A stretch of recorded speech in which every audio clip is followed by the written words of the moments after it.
everybody just had to like, from King Leopold and others, right? Everybody just had to like stand on the side they want to control. I'll take this side. You take that side. Others will take this side. And all of that stuff. So that's how they shared Africa.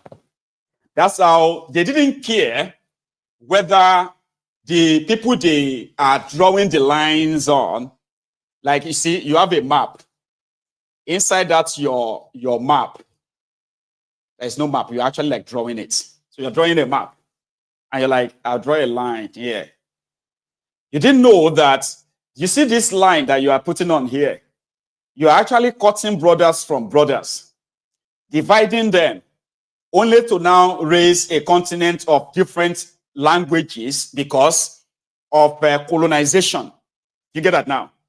That is exactly what the Fulanis did in Nigeria.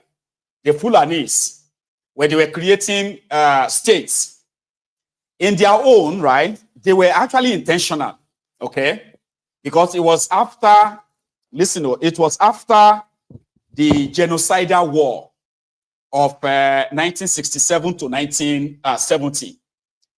So they were so scared of the Igbos. So scared of the Igbos. I mean, I've been trying to understand though, right? They were so scared of the Igbos that despite the fact that Nigeria just committed a genocide against these Igbos, where millions died, but they were so afraid of them that they were like, we can't let them regroup. So we need to break this country apart enough that we are going to create Igbo states. But we are also going to make sure that they do not really have all of their people in one place. Do you understand? Like they can't have all their people in one place. So they started drawing what they call states. And they are cutting the Igbos. They cut them into Akwa Ibom, cut them into Delta, cut them into Rivers, cut them into, now they cut them into all these places to make them, so that you see those Igbos in those places they have created states, they will make them minority. While the main Atlant Igbo land, right, is drawn in such a way that it is going to be so small. Fulani will not get any indigenous connection to Nigeria. They were the ones who came to break up Nigeria into states. And they succeeded. Today, in some of this Niger Delta place, right, you will see real Igbos who are speaking Igbos, whose names are Igbos. They will tell you that they are not Igbos. I'm not Igbo, I'm Ikon. I'm not Igbo, I'm Kenny. Okay, it's okay, it's okay. It's fine, it's all right. Uche Chuku. It's okay, you are not Igbo. You are what, again? I am Ika, I'm Ika. I say, oh yeah, you are Ika. Great. I'm Ijebu, and I'm also Yoruba. So you can be Ika, you can also be Igbo. No. I'm not Igbo. Don't try to call me Igbo. So they succeeded. The Fulani terrorists, and their leaders, they succeeded in putting and drawing this line in dividing brothers from brothers, sisters from sisters, and for a day like this, so that if for any reason they will never be united enough to say we want to be on our own. That's what you're witnessing right now, right? So when Asari said Peter Odili is Igbo, Rotifmi Amechi is Igbo, Wirewike is Igbo, I'm like, okay, I wouldn't mind to hear from these guys themselves. You know what I mean? I wouldn't mind to hear from them, because they continue to remind you that they are not. On the other side, the Asawana Wana, they themselves have also entered the bush again. This time, it's a message for Wirewike.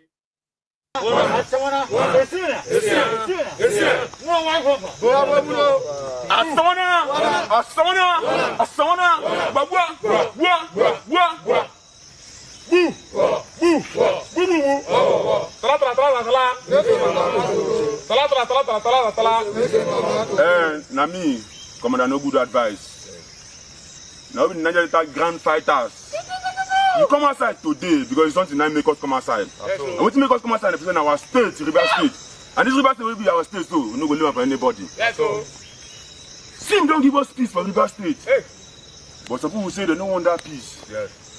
As you see also, we get joy. No. As someone, we don't get joy. We didn't start creep before. But today, Sim say, we could come outside, come make the state day in order. But one person say no go agree. When he mean they disturb him? No. When he mean they worry him? No. He never stand up pass. None at same time. Now you know what you ask him to rule the state in peace. So now they seize our location. If they don't release those money, that location no pay them. We, Nigeria grand fighters, we go vandalize every pipeline. Peace no good deal. Asawana. We'll go back to bunkering. Federal government should call Wiki in order, or else they will hear from us. Asawana. Listen me now. Boo.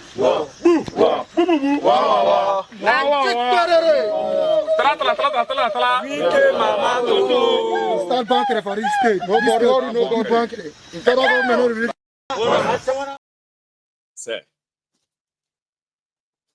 release. Somebody said, I give too much credit to this Fulanese.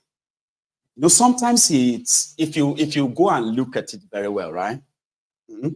Sometimes it is like, the Fulanese that reshaped the trajectory of Nigeria. Did they do it alone? Of course they didn't do it alone. Do you understand?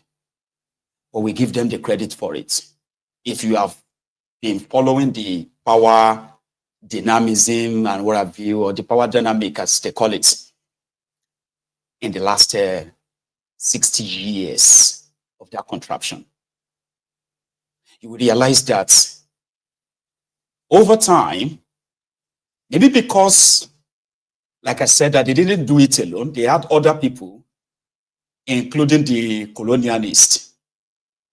But there is something I want you to know, that the fear of the Igbos, which started from as far back as the 1930s, is something that's on record, and I'm not making this up. On record, the early birds who were like the Fulani leaders, including the Sardauna of Sokoto, Amadu Bello, is a Fulani. And for years, it was their political leader, northern political leader, like the leader of all their leaders, okay? And it was also their spiritual leaders too. It was also a spiritual leader. So which means after they conquer the Hausas, and then they replace their Hausa kings with emirs and sultan, right? From that moment on, every tribe, the majority, the minority in this part of that contraption, they were subjected to the rulership of the Sardauna of Sokoto. A man that they wanted to make a sultan, and he said no, he didn't want to be a sultan. So he remained a spiritual leader in that regard, the Sardauna of Sokoto. He publicly said or confessed to his personal hatred towards the Igbos. There's a video of that online. You can watch it. So the war, the genocidal war that Gowon orchestrated, it wasn't just Gowon. Gowon went to Ghana in Aburi. He agreed to all the gentlemen agreements that could have prevented any form of a bloodbath or war. But when he got back to the contraption Nigeria, the likes of Muritala Muhammad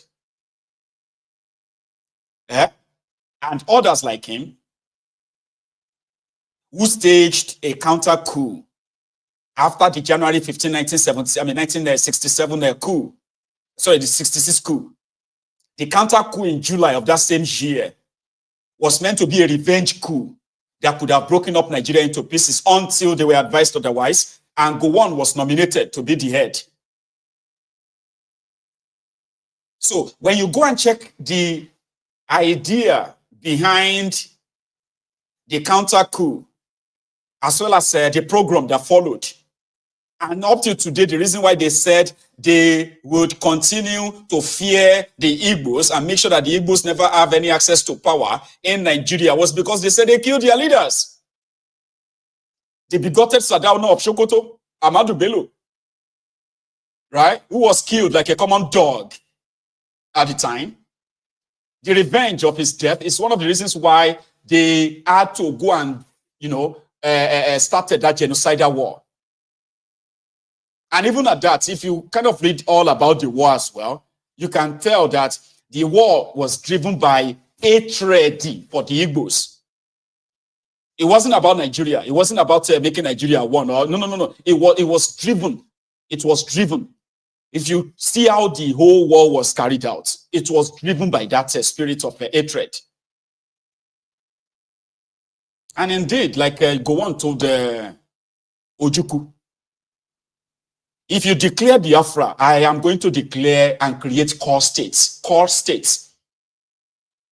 River, Ogoja, and Rivers. These were supposed to be eastern part of Nigeria, but at the same time, right, it is also populated by countless number of ethnic nationalities, Ijos, Yorubas, and others like that. But they are part of the old eastern region. So what did Gowon do? When they started the first creation, they created 12 states, right? But the state they created, there was never a single referendum to say, okay, these people want to be part of this or they want to be part of that. No. But who are those behind that other than the Buritalas and co? So I'm not giving the Fulanis too much credit. I am actually giving them the real credit for what they did with Nigeria. Dividing brothers from brothers, sisters from sisters, to achieve a common divisive goal in the future where people will never agree that they are the same, ever. That's just what I'm pointing out. And that changed the trajectory of that contraption till today. It's intentional. It's similar to when, that's why I use the Berlin conference as an example. I am a Yoruba man, right? But I do have other Yoruba brothers and sisters from Ghana, Yorubas who are also like indigenous, right, to Benin Republic. They are Yorubas. If the Berlin conference drawing of the map and all of you, if the people were consulted before then, right, those Yorubas in Benin Republic would be part of the Yoruba land in part of Nigeria today. That's the point I'm trying to make. So the Fulanis orchestrated the change in our trajectory. They didn't do it alone, no doubt. They didn't. But they created all the states. Or have you noticed any Southerner that created any states in the history of Nigeria? Any? Because I remember Gowon started it. Abi? After Gowon, who else created states? I think it was Babangida. After Babangida, it was Abacha. These are Fulanis. Apart from Gowon. So Asawana, Wana. So we are looking forward to when the new game or new card is going to be played. Yeah. In this issue of rivers. I am following it. And I implore you to at the same time. Okay. So I saw a video of Obi in Ihiala today. Again, some said that some of these children will be 18 by 2027. And these are the new generation of the Obidients. And I want to believe it. Investment is critical to our development. It's very important for our development. We can't build a new Nigeria. We can't build a Nigeria where people will be happy to live if we do not invest in health, education, and pulling people out of poverty. And if we are going to pull people out of poverty, people like me must sacrifice. And that's why I told myself, I can always send father check, send him money. You know, I visit a secondary school now. Like I told them, I didn't need to go there. And what are important things I can stay in my house and be eating and drinking. But seeing you inspires me to say, we can't leave these children, we can't leave these young ones from here. We must build a better place.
My time is up, and I'm thinking of taking calls tonight.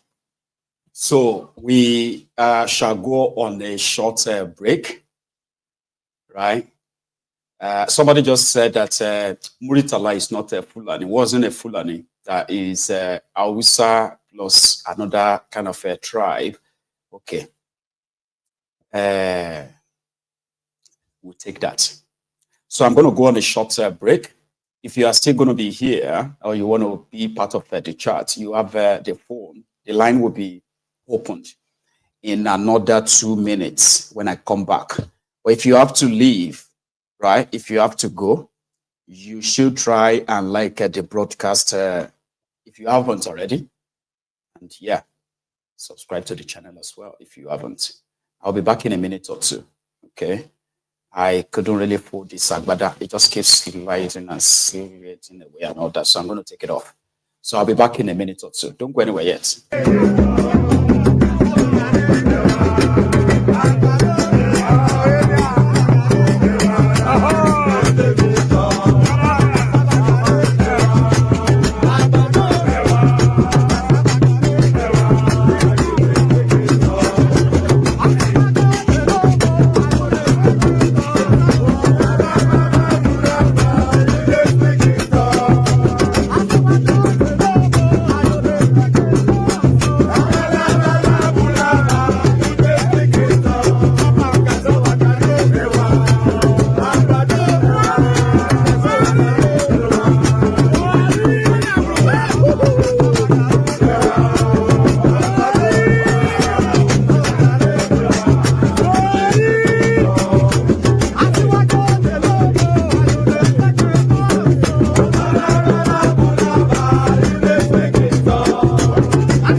Thank you very much, brethren.